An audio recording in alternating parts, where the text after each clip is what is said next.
Why would a speedster need to change reality? How many times are you gonna ask that question? Until we have an answer.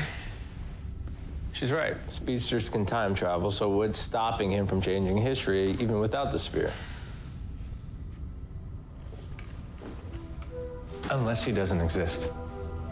Okay, so what, he's a ghost? What if he's a temporal aberration, just like... Excuse me, have any of you seen my daughter? 1 second, Professor. Sorry, this is quite urgent. Look, what if instead of creating a person like you did with Lily, our mystery speedster erased himself from history? But why would he want to do that? I don't know, but it will explain why we don't have any evidence of his existence. Okay, so we just need to ID someone who doesn't exist. Eobard Thawne. Is he okay? I'm fine. Eobard Thawne is a name, the name of a speedster who... Who what? Thawne was erased from existence when his progenitor, Eddie Thawne, committed suicide in order to stop him. Which will explain why the Time Masters didn't have a file on him. But if Thawne doesn't exist, then how? He was protected from his ancestor's death because he was a member of the Speed Force. It's a little complicated. A little.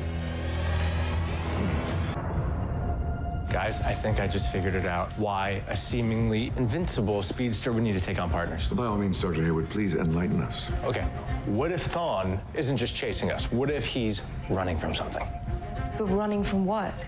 Time. Time takes time to harden. And if Thawne ceased to exist the moment his great whatever killed himself, then maybe he has to keep moving in order for his own non-existence not to catch up with him. That doesn't even begin to make any kind of sense. I don't know, it could work. Professor, what do you think? For the scientific method, there's only one way to prove it. You'd have to trap Thawne in one place and then see what happens. What thing? Can you be a little more specific? My ancestor killed himself in an effort to erase my very existence. Wow, you look pretty spry despite it. The Flash pulled me from the timeline. He held me captive for months, and when I finally got loose, I found myself pursued by something. I thought it was a time wraith, the monsters that hunt speedsters who mess with time. But whatever is hunting me is far worse than a time wraith. It can sense the Speed Force, and it's trying to kill me.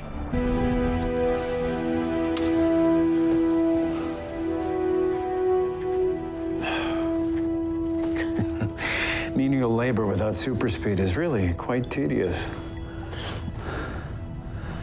Then again, I've missed working with a fellow scientist.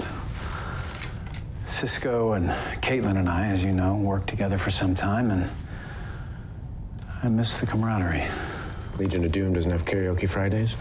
I know it's easier for you to think of me as a monster, but I've met some of history's monsters, Raymond, and believe me, I'm not one of them.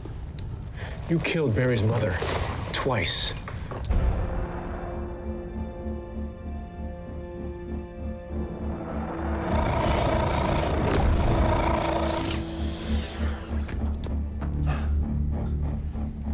It's a funny thing about Rip Hunter's anti-speedster weapons. I invented them. I knew you'd escape. You're on the run. Because you're a time remnant. You should have died when Eddie Thawne killed himself. And now something's chasing you. Trying to correct the aberration. One of history's worst monsters. Speak of the devil. Well, guess you won't have time to search the ship for the spear now, will you? Till we meet again, Raymond.